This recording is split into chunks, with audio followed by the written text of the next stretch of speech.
Benjamin, bonjour. Bonjour Vincent.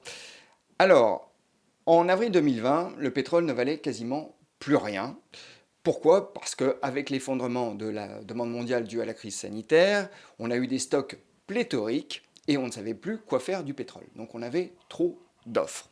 Depuis, la situation a évolué, les choses se sont un peu normalisées tout de même, et le WTI a repris quelques 80%, le Brent 70%. Maintenant, on peut se demander si les cours du pétrole n'ont pas atteint leur plafond. Pourquoi? Bien, tout d'abord parce que les prix pétroliers sont maintenus artificiellement élevés par la réduction des quotas de production de l'OPEP, c'est une réduction de 8 millions de barils C'est ça. par jour. Ces quotas sont maintenus jusqu'en avril, on n'a pas d'engagement de longue durée. La Russie va augmenter sa production, d'ailleurs avec la bénédiction de Tout à fait. l'Arabie saoudite. Et puis on a le retour dans le jeu de l'Iran, notamment du fait que la Chine et l'Inde ont l'intention de se tourner vers ce producteur parce qu'elles ne sont pas très contentes des prix actuels du pétrole. Est-ce que tout ça, donc, ne milite pas pour que le pétrole plafonne au niveau actuel, voire recule? Alors c'est une vaste question. La longueur de votre introduction montre bien un peu l'ampleur du sujet. Il y a beaucoup de points à étudier en même temps. Et c'est ça qui rend la situation particulièrement compliquée en ce moment. Néanmoins, je suis assez d'accord avec vous si on regarde sur une échéance assez court terme, sur l'idée que le prix du pétrole est sans doute un peu plafonné. Parce que vous l'avez très bien rappelé, aujourd'hui, ce prix est maintenu artificiellement haut. On a 8 millions de barils de production qui sont volontairement retirés du marché par les pays producteurs. Si demain on remet ces 8 millions de barils sur le marché croule sous le pétrole et les prix s'effondrent. Ce n'est pas du tout la volonté de l'Arabie saoudite.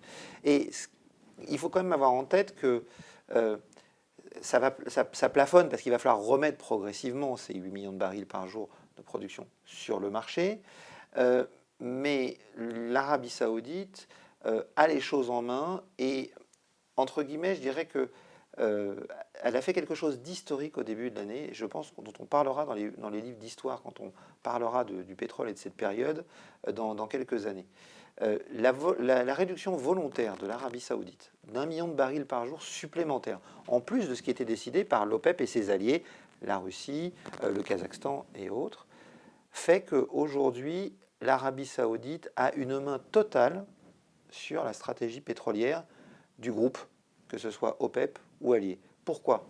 Parce que, vous le disiez, à la dernière réunion, l'Arabie saoudite, la Russie et le Kazakhstan ont voulu remonter leur production, d'autres pays le souhaitaient.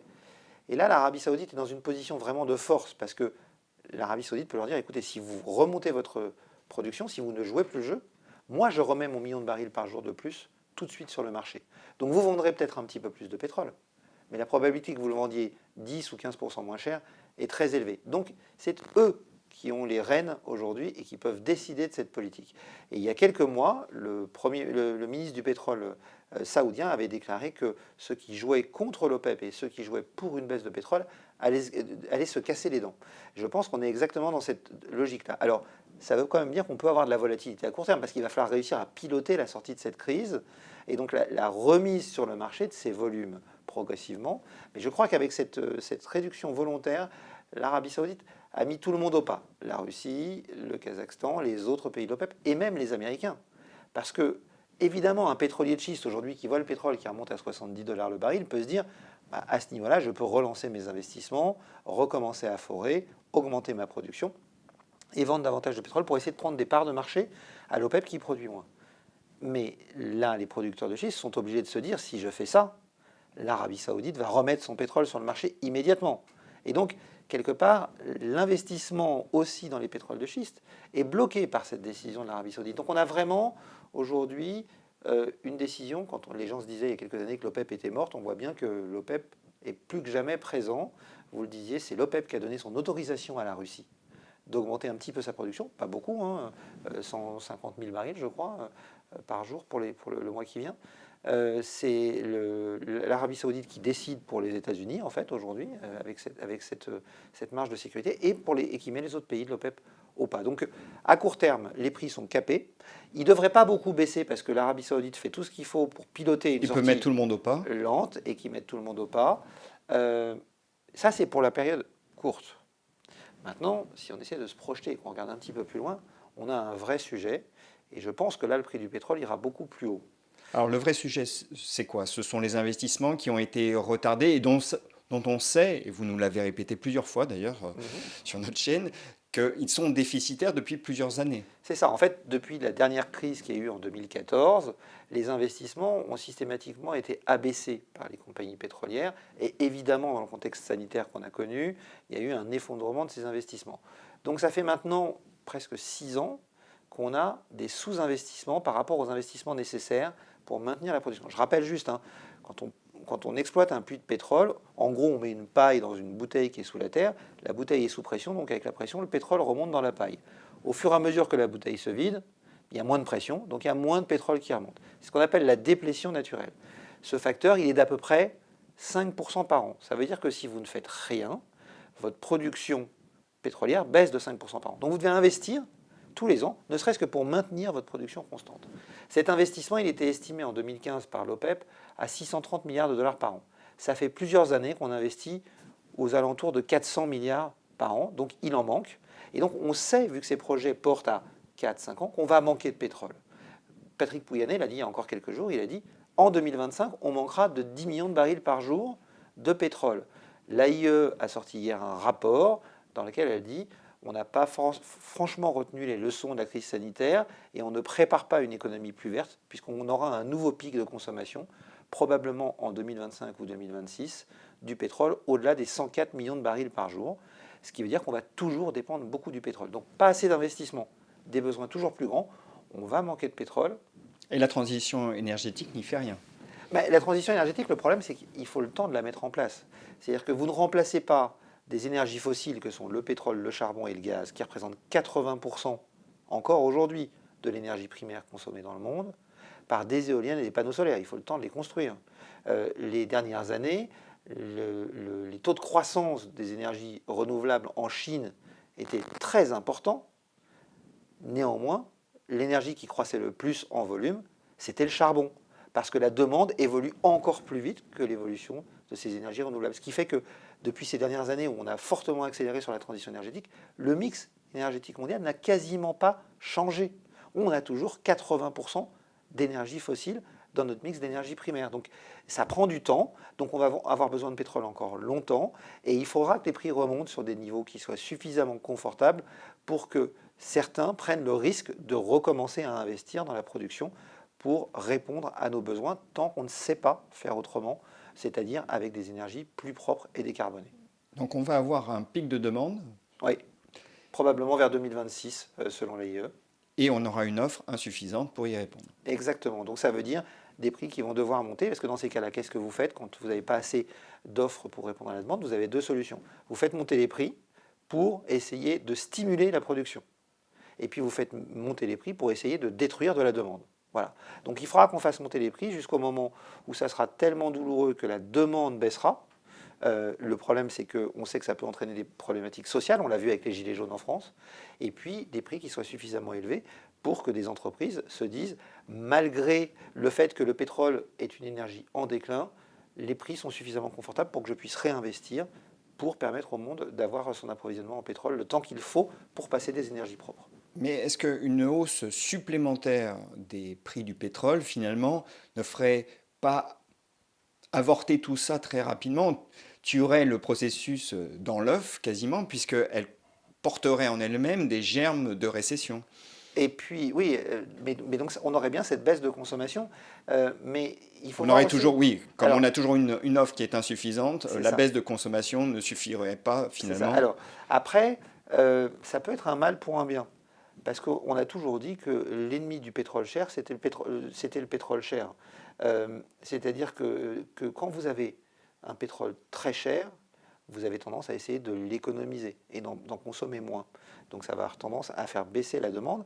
Et ça pourrait peut-être être une bonne occasion, un stimulant pour déclencher vraiment la transition énergétique qui, je le disais, pour moi, a pour l'instant commencé très timidement si on regarde les objectifs qu'on s'est fixés. Je veux dire, l'Agence internationale de l'énergie estime qu'en 2030, il faut qu'on ait multiplié par 4 la production d'énergie solaire, donc ça veut dire qu'il faut multiplier par plus que ça les capacités installées, c'est par 3 sur les énergies éoliennes. Et pour l'instant, on voit bien qu'on n'est pas du tout à l'échelle, quoi, si on va arriver à se débarrasser vraiment des énergies fossiles. Donc il y a un vrai travail à faire, et la hausse des prix du pétrole pourrait aider à enclencher ce travail. Jusqu'à quel niveau voyez-vous les cours du pétrole monter?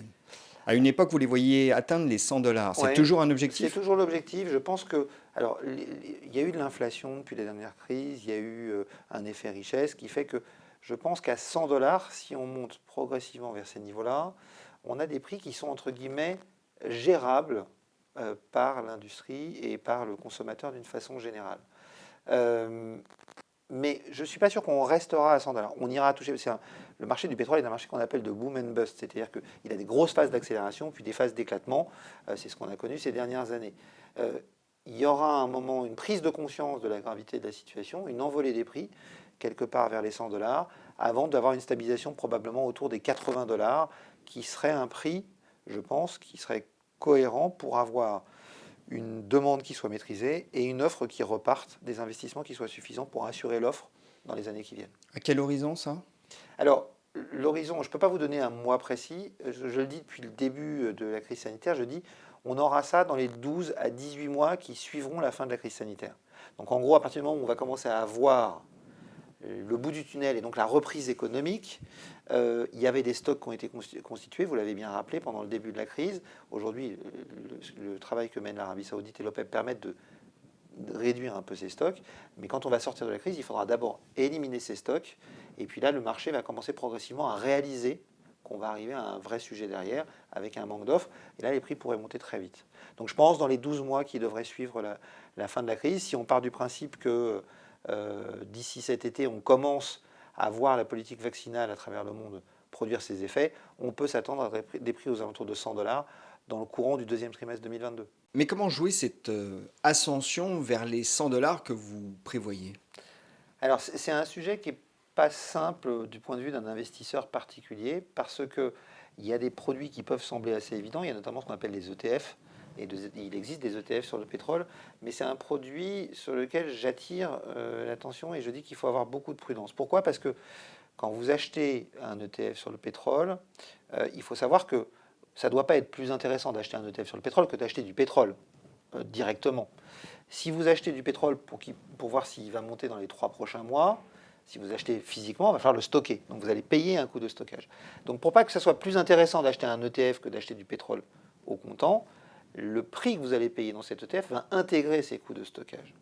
Donc si dans 3 mois, le prix du pétrole n'a pas évolué, vous allez avoir acheté quelque chose en payant des coûts de stockage qui n'aura pas bougé. Donc vous allez perdre de l'argent, le pétrole va faire zéro, et vous allez peut-être faire moins 10 ou moins 15%, surtout qu'en ce moment, les coûts de stockage sont assez élevés, parce qu'on le disait, il y a pas mal de stocks de pétrole qui ont été faits. Donc ça nécessite un très bon timing pour essayer de limiter cet impact des coûts de stockage, et c'est quelque chose que j'aurais pas tendance à conseiller à des investisseurs particuliers, sauf à être vraiment des spécialistes de ces questions-là, parce que ça nécessite vraiment de regarder le marché de très près en permanence. Après, vous avez l'autre solution qui est plus simple et plus traditionnelle, qui consiste à acheter des actions du secteur pétrolier. Ça, c'est une solution qui peut me sembler moins intéressante aujourd'hui. D'abord parce que, je vous le disais, ces sociétés vont profiter, si jamais les prix du pétrole montent, de cette appréciation. Et puis, il faut voir que, au moins pour ce qui est des sociétés européennes, ces sociétés ont compris la nécessité du changement climatique, de la transition énergétique liée pour lutter contre le changement climatique. Des sociétés comme Total, comme BP, comme Shell ont amorcé ce virage. Et donc, elles vont avoir le bénéfice à court terme de cette hausse des prix du pétrole, mais surtout le bénéfice du virage qu'elles sont en train de prendre vers les énergies renouvelables. C'est le cas notamment de Total. Et quand vous regardez aujourd'hui la valorisation d'une valeur comme Ørsted, qui était dans les produits pétroliers et qui a fait un virage à 100% vers les énergies renouvelables, cette valeur a gagné plusieurs centaines de pourcents ces dernières années, là où la valeur de Total ne bougeait quasiment pas. Nextera aux États-Unis, qui est une société un peu un EDF local qui produisait du courant à partir de nucléaire, de charbon, a développé beaucoup de renouvelables. Aujourd'hui, c'est un des premiers opérateurs au monde, même s'il lui reste à côté du nucléaire cette valeur a gagné plus de 250% en bourse sur les 4 dernières années. Total, Patrick Pouyanné le voit, et de toute façon, aujourd'hui, dans les déclarations, ils ont bien compris qu'il y avait la nécessité de sortir de ces énergies. Donc je me dis, en allant sur ces valeurs pétrolières européennes, engagées dans la transition énergétique, on peut bénéficier de ce prochain mouvement à assez court terme du pétrole, alors qu'elles produisent encore du pétrole, et profiter de la transformation de ces valeurs vers les énergies renouvelables qui vont de toute façon devoir s'imposer dans les années qui viennent. Surtout qu'il faut garder en tête que la finance a décidé aujourd'hui de verdir ses portefeuilles et d'appliquer aussi quasiment systématiquement des critères ESG. Bien sûr. Et le bénéfice pour les valeurs dites ESG sera évidemment évident. Toutes celles qui ne rentreront pas dans les critères risquent de connaître un sort boursier un peu défavorable. Évidemment, ça c'est une certitude, et j'ai le sentiment qu'aujourd'hui, des valeurs comme Total, par exemple, il faut voir que l'ESG est en train d'évoluer aussi ces dernières années. On est passé d'un ESG d'exclusion, qui consistait à dire les sociétés qui polluent, on les exclut des portefeuilles, et petit à petit, les investisseurs commencent à réaliser que finalement, ce n'est pas très productif. Parce que ces sociétés, il ne faut pas se leurrer, vont trouver des gens moins scrupuleux qui vont leur prêter de l'argent. Et donc, ce qui se développe de plus en plus, c'est l'ISR et l'ESG d'engagement, qui consiste à dire, je vais rentrer au capital de ces sociétés et je vais essayer de les faire changer. Alors, vous ne faites pas ça avec tout le monde. Il y a des domaines qui sont perdus. Je veux dire, ce n'est pas la peine de continuer à investir dans le charbon. Nous, chez Ophi Asset Management, on a exclu le charbon des portefeuilles parce que cette activité doit disparaître. Donc, ce n'est pas une transformation, là, on parle carrément d'une disparition. Par contre, quand vous avez en face de vous une société pétrolière qui a des capacités d'investissement, qui a des avantages techniques, qui sait travailler en offshore, par exemple, ce qui peut être intéressant pour le développement de l'éolien offshore, et qui a la conviction que la transition énergétique est une nécessité, eh bien, ça peut être intéressant d'investir dans ces sociétés-là et de les aider à accompagner ce changement.